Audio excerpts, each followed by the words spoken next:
All right, hello everyone. My name is King. This is Astrano, and today we're continuing our chakra series. And I am joined with Melania. Hi, guys. And Grace. Hi, guys. Good to be with you today. So today, the podcast, we're going to talk about the solar plexus. We're going to talk about what it is, why is it important to talk about, and some things that you can do to clear the blockages so you can activate that solar plexus. All right, so what is solar plexus? So solar plexus, to me, I think we should have Google. You can Google this too, but for me, the understanding that I have is, it's really, if I could summarize it in a couple words, it's your personal power.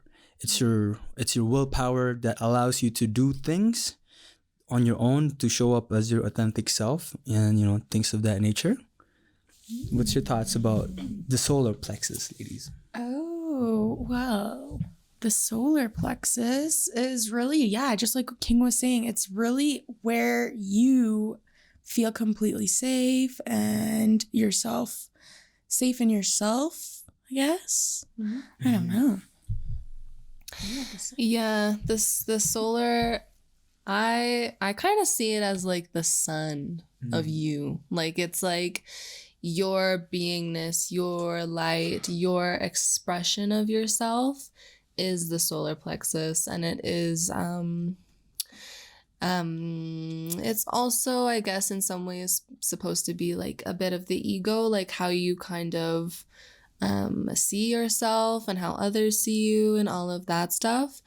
But more than that, the energy of it to me feels like just like in its organic nature, like this bright light and this because that's what we are, right? Mm-hmm. That's what we organically are, is this bright light. So when the solar plexus is in its pristine state, it's like this beautiful sun in the body that represents, your expression, your beingness, your just you. Yeah, so that's what it is, I think, to me. Yeah, and it's kind of like your personal freedom, your ability to show up as yourself in moment to moment in life, right? Mm-hmm. And so the thing is, in today's life, there's things that prevents us from fully activating it, So we talked about with the root and the sacral. So the root is from 0 to 7, sacral is 8 to 14, and I'm assuming solar plexus is from 15 to 21, I believe, right? Yep. Yeah, and so we'll link here what the right one is, but if I'm not mistaken, it's from 15 to 21, because that's when you're really forming your identity. That's when you start to see, like, okay, this is the ego, and you start to formulate your ego. And the interesting part about the ego, guys, is that for me personally, I kind of struggled understanding what it is. I used to like hate the ego. I tried to distinguish the ego until I come to a realization that the ego is the instrument so that your soul could, or the ego is the instrument for your soul to play. So your soul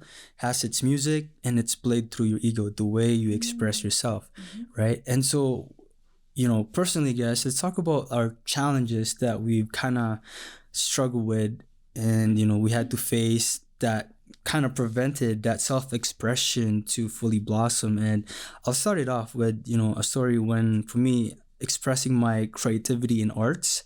I love arts, all types of art, singing, rapping, writing, just anything creative, right? But, if you're young and you try to do things out of the norm, especially in school, right? Because we talk a lot about school, how the school system is set up a certain way where that creativity is destroyed, and it's just like you're graded based on what you perform instead of honoring and nourishing that creativity. But one of my challenges before was when I would try to create something and I would show it to people and it's like ugly and it's just like and so or you try to like say a poem, and it's just like, oh, that's terrible, and you're just like, oh, every time you hear it, your soul just gets crushed and you don't want to do it anymore.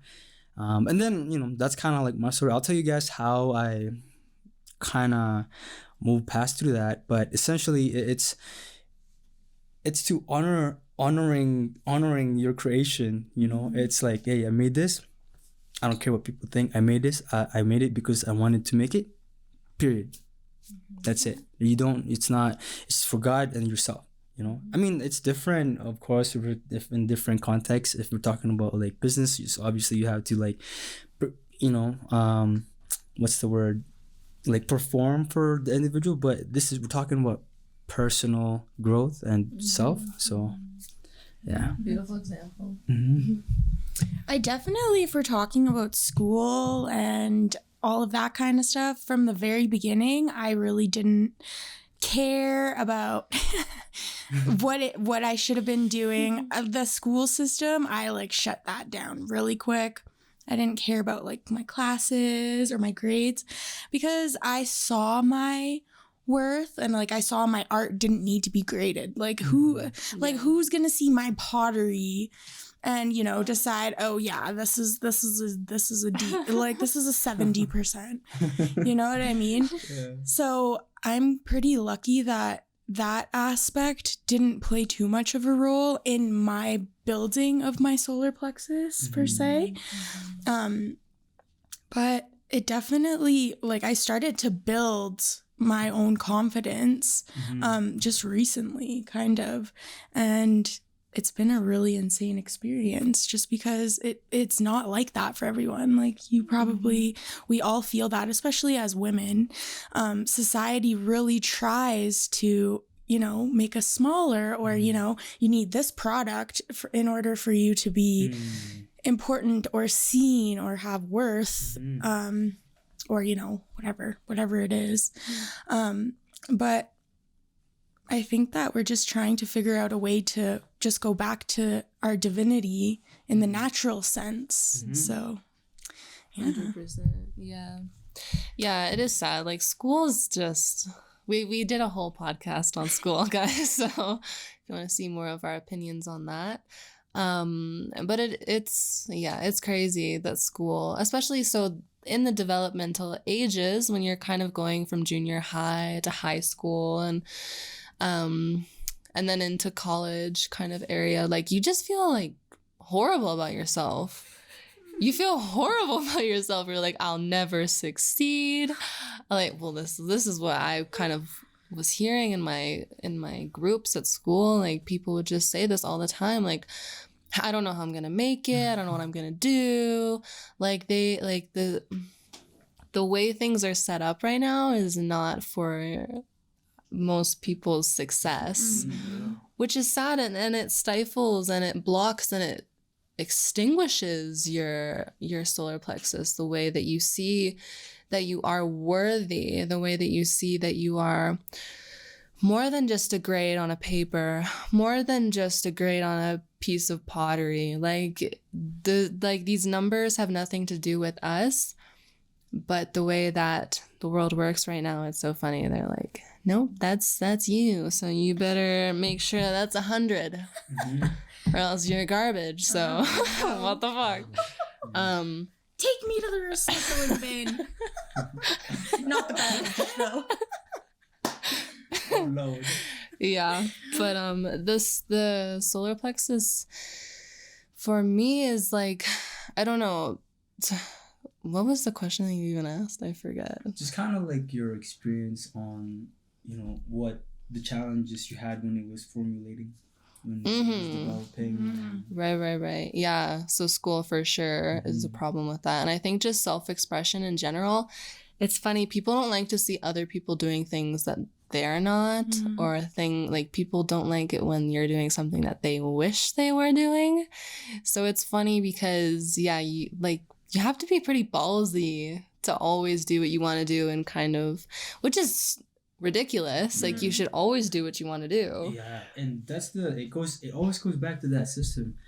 right? Because the way that the system is set up is exactly for us to fail. And what happens is when you go into that system, you learn about self-doubt, you learn about unworthiness, like if you didn't have this grade, then you're below everyone else. And it's just like, imagine you come into this world not knowing anything, and all of a sudden that is your reality, right? And so one of the biggest things that blocks the solar plexus, the personal power, is that disconnection from the truth, because people, their reality, obviously we all have a different reality, but there is a fundamental truth, which is we're human nature, we're one with nature, and if we can go back to that truth and really, go back to the deepest core of it, and then we build a life based on that reality, that's when things will just align, because nature is, it's, you can't even comprehend it. I can't even comprehend it, but it's powerful to be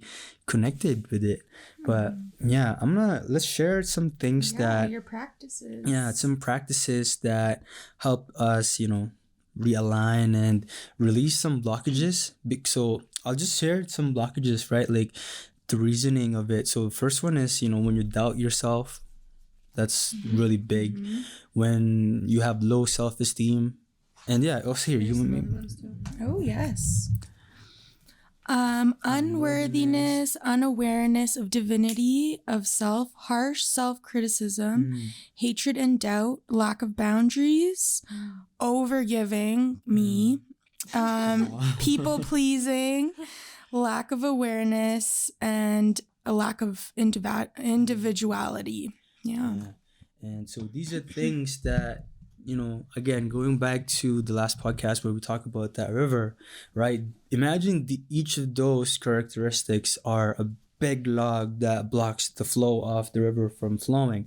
And so, we have to clear that. We have to, again, let that go. So going back to the practices that we do to restore that balance and that alignment, for me, what I've learned is this is a challenging practice, but restoring your integrity with yourself and other people, but it starts with yourself. So what that means is when you say something, do it. Because if you say something and you don't do it, then your mind, your body is like, well, you just told yourself you're gonna do this, but now you didn't. So now it creates this friction, and it creates this conflict, and it just it just makes everything terrible. And so one thing that you can do, it's a lifetime of practice, because it's very challenging, because sometimes life happens, and so when you say something that you're gonna do it and you don't do it, you're like, fuck, you feel bad, your self-worthiness go from 100 to like 50, or but it's daily practice. It's moment to moment. When you say something, do it. And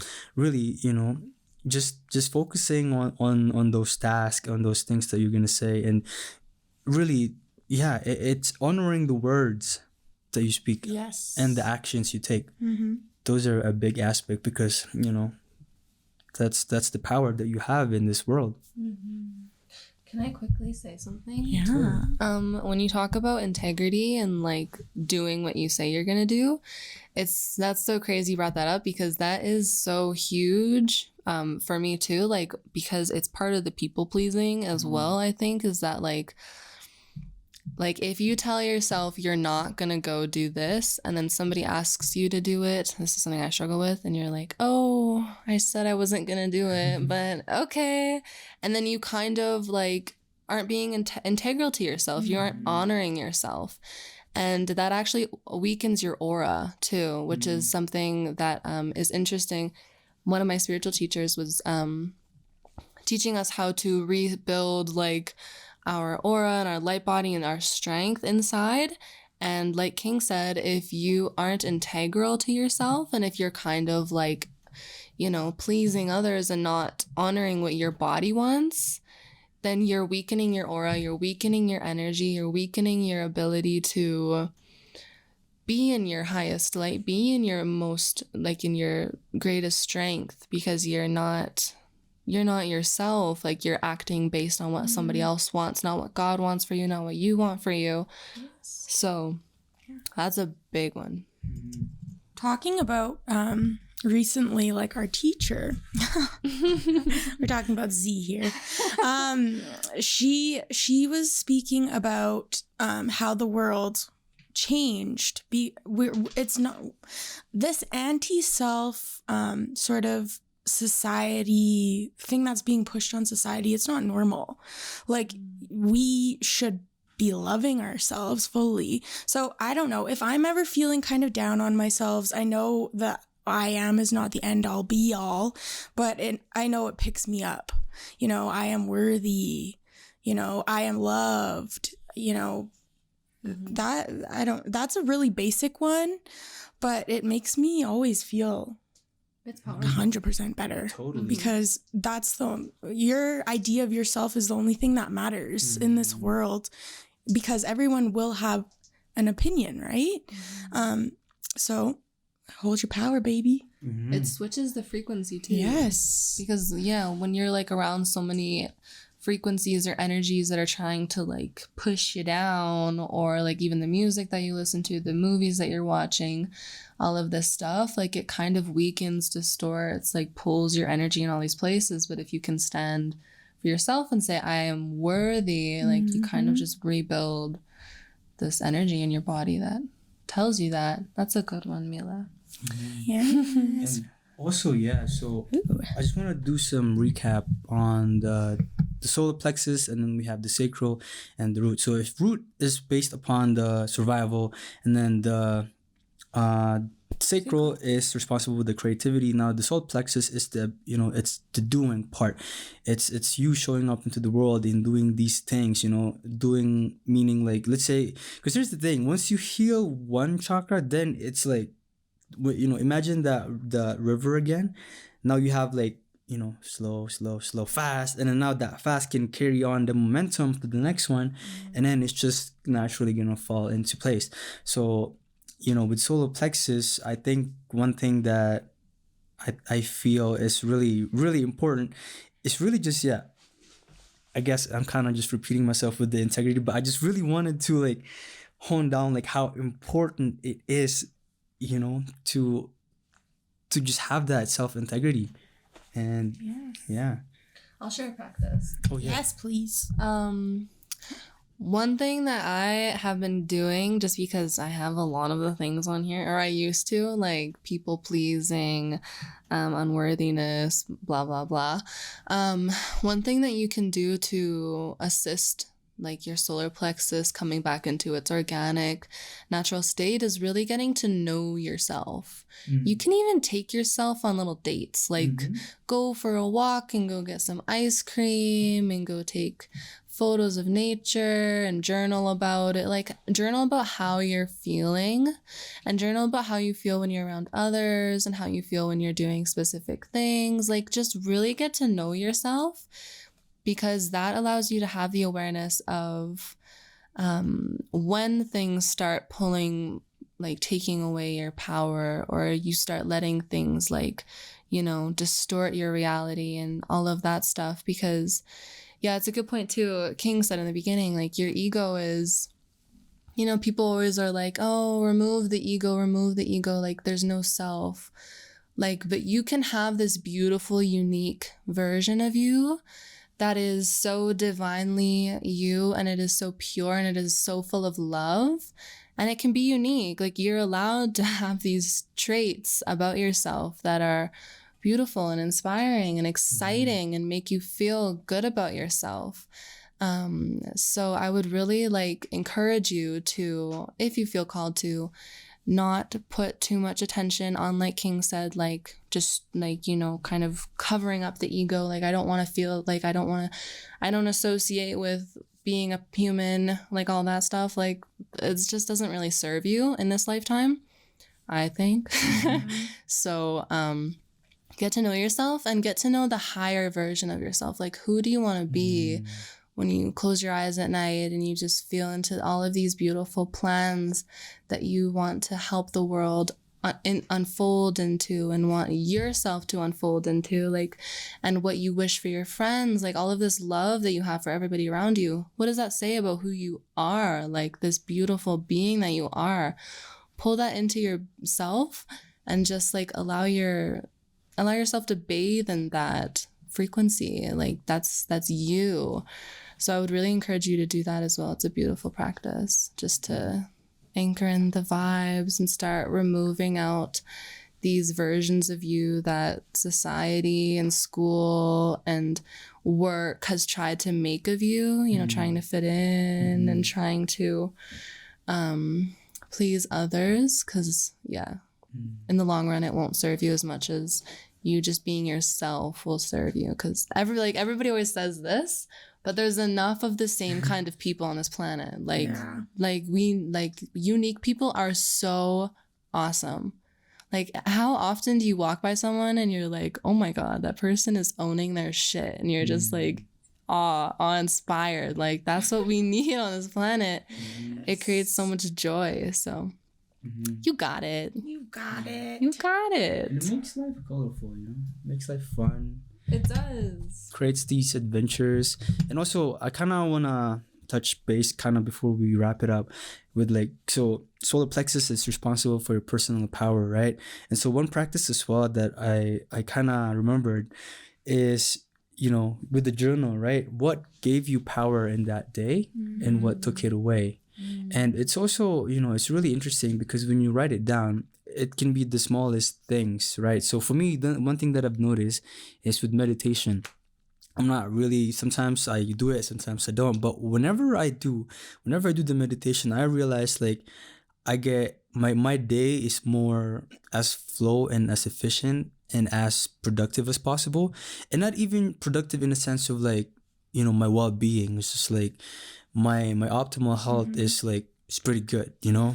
And it's something that I found very interesting because, you know, for us as a society, we're kind of like, you know, we're our routine-based people, right? We work 9 to 5, Monday to Friday. After that, Saturday, most people go to the club and all that, and so they don't understand this concept of divinity, this sacredness, because we're just brought up in the society to participate instead of creating our own, right? And so why we're talking about the solar plexus, this chakra, is because when this is activated, it gives you that ability to break away from all that illusion that was created and that was casted upon you, so you can really see the world for what it is and create the world that you want. You want to live in. Exactly. People hardly know who they are. Yes. Yeah. People hardly. How are you supposed to have time to know who you are when you're at school for 8 hours and then you're coming home and going to your job for the next maybe 8 hours, and then you're going to the club for the next 4 to 5 to 6 hours, and then you're going to sleep, and then you're waking up and doing the same thing every day? Like the structure of, I don't know. I think it's like, I only know North America's structure really. So I don't know if this is just here, but like there's no time for you to like figure out who you are. And also a beautiful quote. I don't know who said this, but the best way for you to get to know yourself is to be away from everybody else. 'Cause we are people, humans are beings that kind of naturally copy one another. And I think it's kind of like monkey see, monkey do, and also probably love. Like we're just like, oh, you're doing that, I'll do that too. Like kind of just mirroring each other. But if you can get alone too for a little bit and like get to know yourself deeply, that will be profound in how you hold space for yourself and how you see yourself too, because then you can see all the noise and like what are you running around for? Like there's, I don't know, you know? So that's another beautiful thing you can do. I think we should also make sure that we understand like that our self-worth is not created by others. You know, I was thinking about this. I was actually at the club the other night for my best friend's birthdays, and you look around the room and you really you can see the bigger picture of like what's going on. You know, these people, exactly like you're saying, they're working these 9 to 5 jobs and they have to go somewhere to feel something, maybe, you know, like this guy like likes my dress, like I must be worthy now. So just finding these outlets that you feel good in, you know? Is it doing yoga at home alone, or is it dancing, like learning hip hop in the mirror, or is it I don't know, like dipping in the river? Just like find those practices, like we've been saying. It doesn't always have to be so structured. I mean, structure's good, but one day is not going to kill us for sure. So, yeah. I want to touch on before we end it, right? Like the club, right? Really, people go there to seek attention. They want to be seen. Yeah. That's it. But, you know, and there's nothing wrong with that, you know? Sometimes we want to be seen by the public, but, you know, if you want to do the work in your solar plexus or any chakras, that's what you can, as Grace said, take that time alone. Go somewhere where nobody knows you, or in the jungle or the forest, wherever. Take some time, a couple of weeks, a couple of days, and just be with yourself. And, you know, just, explore yourself, see who you are, see what you like, you know, see what you have to work on emotionally, mentally, and stuff like that. And then you're on your way. But and then when you do go to the club, you're not like trying to feed off of like whatever they're throwing at you. You're like the light, and you're like, what's going on, everybody? Like, you're the party, right? So yes, without needing anybody's approval or any substance. Yeah, but I was just gonna say, Astrano Regeneration, if you guys want to learn more about the solar plexus, we have some amazing new content up there for you guys. So please like and subscribe to our channels. We love you guys so much. We're doing this for you. Okay. Yes. Thank you. Bye.